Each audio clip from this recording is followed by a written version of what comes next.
Donald Trump पागल हो गया है, पूरी तरह से मेंटल हो गया है, पूरी दुनिया से गाली खा रहा है। खुदा की कसम अमेरिका के लोग गाली पक रहे हैं। उसने अभी एक ट्वीट किया है जिसमें उसने पूरी सिविलाइजेशन को लिखा है, तारीफ किया है, कहा कि होल सिविलाइजेशन आज मर जाएगी, आज रात खत्म हो जाएगी। पहली ही लाइन ऐसी लिखी इसने कि पूरी दुनिया गरिया रही है। क्यों? क्योंकि इसने सिविलाइजेशन लिखा है। पूरी नस्ल, पूरी बसावट जो 2000 साल पुरानी ईरान की सिविलाइजेशन है उसको इसने मिटाने की बात कह दी है। भाई इंटरनेशनल वॉर क्राइम का ऐलान कर रहा है। यह गुलाबी हराम का सुअर ऐलान कर रहा है कि पूरी सिविलाइजेशन मार दी जाएगी आज और वो वापस कभी नहीं आएंगे। लेकिन मैं ऐसा नहीं चाहता, लेकिन ऐसा होगा। वो बात अलग है कि ईरान की रिजीम चेंज हो गई है और जो नए लोग आए हैं वो ज्यादा कट्टर नहीं है और वो स्मार्ट है, रेडिकलाइज कम है। हो सकता है कोई बेहतरीन चीज हो जाए, कौन जानता है। वो हम आज रात देखेंगे। बहुत इंपॉर्टेंट समय है और 47 साल से जो ईरान में नरसंहार, एक्सटॉर्शन जो चल रहा था, जो करप्शन चल रहा था, मौतें हो रही थी, वो आज खत्म होने वाली है। God bless the great people of Iran. यानी एक तरफ से ये कह रहा है कि ऊपर वाला ईरानियों पर रहम करे और दूसरी तरफ ये शैतान इसी मैसेज की शुरुआत में लिखता है कि आज पूरी सिविलाइजेशन खत्म कर दी जाएगी। इसके बाद अमेरिका में डोनाल्ड ट्रंप का विरोध तेज हो गया है। डोनाल्ड ट्रंप के साथी ही डोनाल्ड ट्रंप के इस बयान को सपोर्ट नहीं करते हैं। America, Germany, France, Britain, Greece, यूरोपीय यूनियन, नेदरलैंड, ये तमाम जो ऐसे देश हैं जो कल तक पूरी तरह से ट्रंप के साथ थे, अब पूरी तरह से ट्रंप से किनारे हो रहे हैं क्योंकि ट्रंप जेन्युइनली पागल हो चुका है। नेतन्याहू भी यानी इजराइल भी इस तरह की लाइन कभी नहीं बोलता ईरान को जो ये इसने बोल दी है। विरोध तेज हो चुका है। उधर दूसरी तरफ ईरान पर खर्ग आइलैंड पर हमले, ईरान के जो रेलवे स्टेशन है उस पर हमले और ईरान के रेल की पटरियों पर हमले शुरू हो चुके हैं। कई शहर के रेलवे स्टेशन की कनेक्टिविटी खराब कर दी गई है, पुलों पर भी हमले शुरू हो चुके हैं। आप सोचिए ये तुअर का चूरन किसका सगा है? इजराइल किसका सगा है? नेतन्याहू किसका सगा है जिसने अपने ही धर्म स्थल को उड़ा दिया है? जो धार्मिक किताबें थी जलकर राख हो गई है, पूरा धर्म स्थल बर्बाद हो गया यहूदियों का ईरान में। जिसके बाद जो ज्यूज हैं वहां जो रहते हैं, उनके लीडर जो हैं यहूदियों के धर्मगुरु, वो वहां पहुंचे हैं ईरान में। देखिए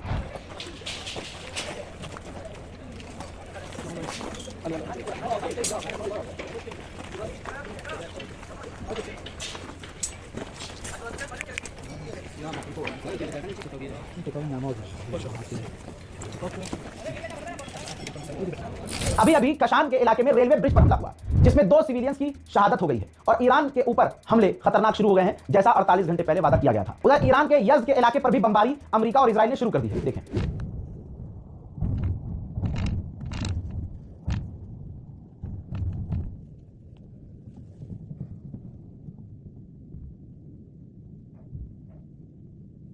जंजान का इलाका जो एक रेलवे ब्रिज है, जंजान में जो 2 इलाकों को जोड़ता है, जंजान के उस रेलवे पुल को इजराइल और अमेरिका ने उड़ा दिया है। खर्ग आइलैंड पर भी हमले हुए हैं। मिलिट्री फैसिलिटी, हथियारों का जो अड्डा था ईरान का, उसको उड़ाया गया है। मिलिट्री के ऊपर हमला किया गया है। एयर डिफेंस सिस्टम्स पर हमले किए गए हैं।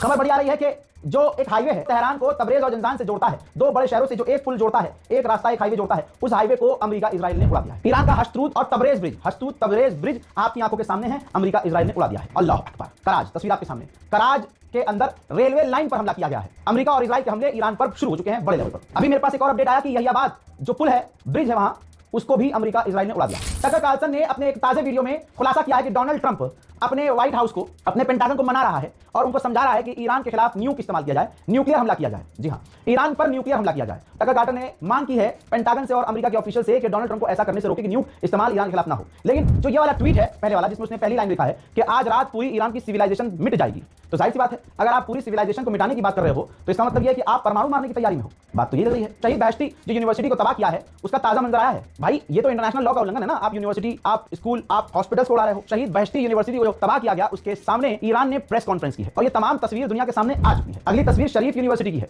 तेहरान में जो शरीफ यूनिवर्सिटी है उसके बाहर भी ईरान ने प्रेस कॉन्फ्रेंस करके ब्रीफिंग की है। ईरान की जो शरीफ यूनिवर्सिटी है उसका एक्सक्लूसिव दिल को हिलाने वाला मंजर देखिए। डॉक्टर अली रजा जरई जो मैथमेटिक्स के प्रोफेसर हैं और आईटी सेंटर के हेड हैं शरीफ यूनिवर्सिटी के। मेरे दोस्तों अपनी उस तबाह कुन यूनिवर्सिटी की क्लास में वो गए और ऑनलाइन बच्चों को उसी यूनिवर्सिटी और उसी क्लास से लाइव क्लासेस दी जिस यूनिवर्सिटी और क्लासरूम को अमेरिका इजराइल ने तबाह बर्बाद कर दिया। ईरान पर बड़े हमले शुरू हो गए जिसके बाद आईआरजीसी ने ऐलान कर दिया कि अब तमाम रिस्ट्रिक्शंस हट गए हैं, हमारे हाथ अब खुल गए हैं। अब तक का हम सब्र कर रहे थे, अब हम और बड़े हमले करेंगे और पूरे गल्फ और अमेरिका के तमाम साथियों के ऑयल फैसिलिटी को इस तरह से उड़ाएंगे कि सालों साल के लिए इनके तेल के भंडार हिल जाएंगे, इनकी ऑयल एक्सपोर्ट पूरी फैसिलिटी तबाह हो जाएगी। आईआरजीसी ने जो बात अगली कही है वो खतरनाक है। आईआरजीसी ने कहा कि अब यह जंग मिडिल ईस्ट से बाहर निकलेगी। जी हां, मिडिल ईस्ट से बाहर वर्ल्ड वॉर 3 की शुरुआत हो गई है। शुरू से अब तक डोनाल्ड ट्रंप पागल कुत्ते की तरह, गुलाबी सुअर तमाम चीजों को बिगाड़ता आया है। अब ईरान ने कहा है कि जो भी बातचीत हो रही थी किसी तीसरे इंसान के जरिए, मीडिएटर के जरिए, इनडायरेक्टली जो बात हो रही थी, हमने अब वो बातचीत भी बंद कर दी है। मेरे दोस्तों, पाकिस्तान अपनी औकात पर आया। पाकिस्तानियों शर्म आनी चाहिए तुम्हें। अबे कैसे लीडर हैं तुम्हारे? पाकिस्तान के अंदर तो प्रोटेस्ट होने चाहिए, ऐसे प्रदर्शन कि शहबाज शरीफ का कच्चा फट जाए। ईरान के साथ कद्दू, ईरान के साथ हो तुम। तुम्हारा आसिम मुनीर खुद यजीद की गंदी नस्ल है, वो तुम्हारे साथ क्या कर रहा है तुम्हें पता ही नहीं चल रहा है। मेरे दोस्तों, पाकिस्तान के डिफेंस मिनिस्ट्री और पाकिस्तान गवर्नमेंट की तरफ से कहा गया है कि हमारा डिफेंस एग्रीमेंट बिल्कुल सऊदी अरब के साथ है। अगर ये कॉन्फ्लिक्ट आगे बढ़ता है तो याद रखा जाए कि हम सऊदी अरब के साथ हैं। मैं कसम देता हूं ईरान को कि IRGC अब बिस्मिल्लाह पाकिस्तान पर भी पड़े, पाकिस्तान की फौज को निशाना बनाया जाए, क्योंकि ये हरामी एक एग्रीमेंट के चक्कर में अपना ईमान ही बेच चुके हैं। बरतानिया के सबसे बड़े अखबार इकोनॉमिक टाइम्स ने क्या लिखा है कि ईरान की मिलिट्री इकोनॉमी मजबूत हो रही है। आजाद ईरान ने UAE की टेलीकॉम सेंटर बिल्डिंग पर मिसाइल दागी भाई, UAE की टेलीकॉम बिल्डिंग पर मिसाइल दागी, मिसाइल टकराई, 1 से 2 व्यक्ति घायल भी हुए हैं दोस्तों। और UAE क्या कह रहा था, हम रोक रहे हैं मिसाइल, हम ड्रोन रोक ले रहे हैं, अजी कद्दू रोक पा रहे हैं। आप सोचिए, द वॉशिंगटन पोस्ट अमेरिका का टॉप अखबार क्या लिख रहा है कि क्या ईरान से ट्रंप जंग खत्म करके अपना चेहरा छुपा पाएगा।